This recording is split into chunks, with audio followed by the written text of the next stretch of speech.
A row over abortion counselling has been rumbling around Westminster since September, when MPs voted against proposals to stop abortion providers offering counselling. But today, the shadow health spokeswoman Diane Abbott quit the cross-party committee set up after that vote to consult on abortion services, claiming that it was a front for driving through the anti-choice lobbyist preferred option. Anna Adams has been following the row since summer. Anna, why this explosion today? Well, this all goes back to Nadine Dorries' original amendment. She wanted all women to have independent advice, not from the abortion provider, before they went to have an abortion. But the question is, what is independent advice, and does it even really exist? And that's what Newsnight investigated back in August. We looked at these groups being considered by the government, and in lots of cases, the advice they were giving was anything but impartial. We accessed the training manuals of the biggest group of its kind, Care Confidential, and we found abortion being described as a grievous sin in a wickedness. So the question today is, will these groups still be considered? At the moment, women in England can have an abortion from a clinic run by charities like BPAS and Mary Stopes. But pro-life groups argue there's a financial incentive for these organisations to recommend a termination.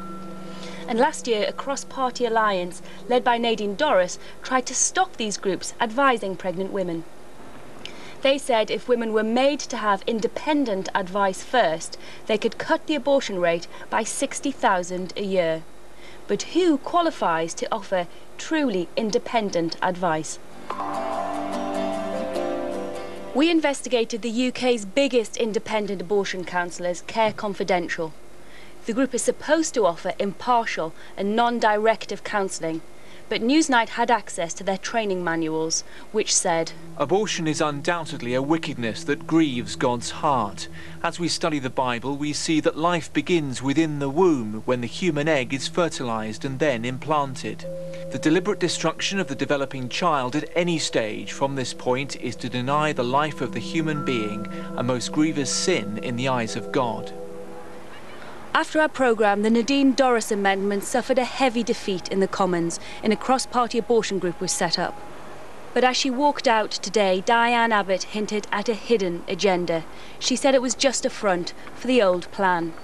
But tonight, the Public Health Minister, Anne Milton, tried to reassure the public that the government would not force women to get so-called independent counselling. This is only about improving services for women. There is no hidden agenda, and as I say, I'm extremely disappointed at Diane's actions. What we need to do is to make sure that women have an offer of counselling if they want to take it up. It won't be mandatory, but it is available. Tonight, the issue became mired in a war of words, with Diane Abbott calling Nadine Dorries a Tea Party Tory, and her opponent dismissing her as simply bizarre.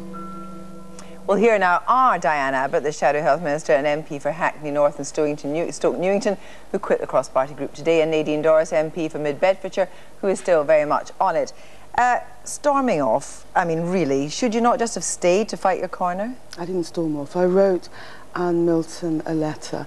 We have to begin by understanding that women are offered counselling. The Royal College of Obstetricians and Gynaecologists, the BMA, the Department of Health have very elaborate guidelines for counselling, and all of these clinics are inspected and monitored. So, but nobody presumably is suggesting at the moment, and certainly not Anne Milton, that women are going to be forced into independent counselling. It seemed to be the tenor of the conversation in the committee wasn't to your liking. No. We were drawing up a document. The last draft I saw offered three options, and one was indeed the option where the clinics would not be able to do the counselling, and that would be quite wrong. So Nadine, basically, didn't like the behaviour in the committee, and you didn't much like Diane Abbott's behaviour. Well, no, I had no issue with Diane Abbott's behaviour, actually.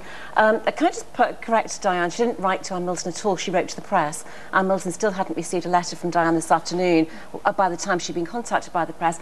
Diane, you had an unprecedented opportunity to influence that consultation document. Labour peer Baroness Gould is on the committee, a well-known reformer for abortion reform and pro-choicer. Frank Field, Labour MP, is on that committee. There are Liberal Democrats. There are actually more pro-choicers than anybody else in that committee. Diane, there were 3 meetings. You slept through one, didn't attend the second, and arrived late for the third. You had no input whatsoever. One of those options on that consultation document is to retain the status through the first quo. one. You know, I think it's really important that we have a rational debate about this. Of course, I didn't sleep through a meeting. I'm sorry, Diane, you didn't. It's been verified by other members of the committee. If you really want to comment on this committee, you should have taken part and attended. You are stormed off, Diane. You've thrown your toys out the pram. This isn't about you. It's about women who are vulnerable, who have no access across the country to any kind of counselling. You have tried to put over the message that this is mandatory counselling. No. It is an offer. No. There are lots of women who are articulate and well-educated and went to universities and live in London who go straight to abortion. This means no change, and that's fantastic for them. This consultation group has been talking about very vulnerable groups, the groups Diane is to support and represent, who have no friends, nobody to talk to, and no access to counselling. Can I just say, this is exactly the debate around abortion that we don't want to have. There is a pro-choice consensus in Parliament. And have the debate. And the problem is, what people don't want is a very kind of Americanised debate, which is personalised and sensational and, you know, the kind of Sarah Palin type figure emerging. I think that policy on this should be based on the evidence, and I was worried, the way the group was going, that it was more about a fix for internal But you problems. weren't at the, according to Nadine Dorries, you weren't at the last committee meeting. I was, actually. You weren't at the second one, and you were asleep at the first one. And we're late for the third one.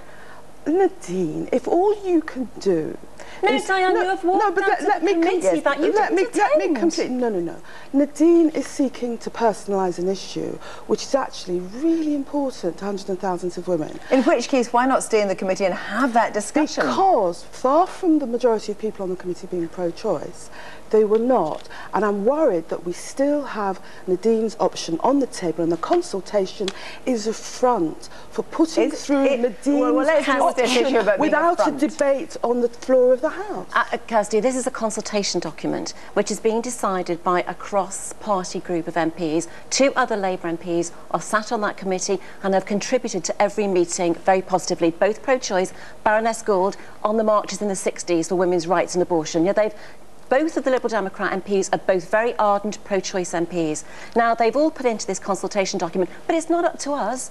It's a public consultation document. It's going out to the public. 3 options. First option is to keep the system as it is now, and there are 2 other options to do with offering counselling at various stages. Let's talk about the substantive for a moment. British Pregnancy Advisory Service, Mary Stopes, offer counselling and also providers of abortions. Do you want them to be able to continue to do that? I would like anybody who has either a financial or any kind of interest in a woman's decision to abort to declare that interest. They take £130 million a year of and if you've got money. Independent counselling, do you want people who are independent counsellors to actually have to declare whether they are actually against abortion or not, Yes. whether they have religion? You want to be absolutely clear. Kirsty, there should be The government will not nobody... go for any mandatory decision on this. That's exactly what Anne Milton said. Do you accept that? Yes, absolutely. There is nobody who should be in a room with a woman who is in a crisis pregnancy who has any agenda whatsoever, be it religious or financial. But you're suggesting that Mary Stopes has got an agenda? I'm not suggesting that they have any agenda. What I'm saying is that there are lots of women in this country who find themselves in a crisis pregnancy, who would like an offer of somebody to talk to. They don't... Can I just say that one of the reasons why this document has been developed is because the Department of Health have gone out and done a lot of research, and what they discovered is this, that in some parts of the country women do get offered counselling from Mary Stopes or BPAS or whoever, but in other parts of the country the situation is quite dire. It is a postcode lottery. This consultation is a political fix. These are proposals, at least one of them, that was voted down in the House of Commons. And I would also say that far from me not understanding what's gone on in the committee, there are other members of the committee who are as concerned as I am about the way it's going. And are considering, it's not for me to say, other people are considering their petition. Women's lives are too important to be pieces on a political chessboard. Thank you both very much indeed.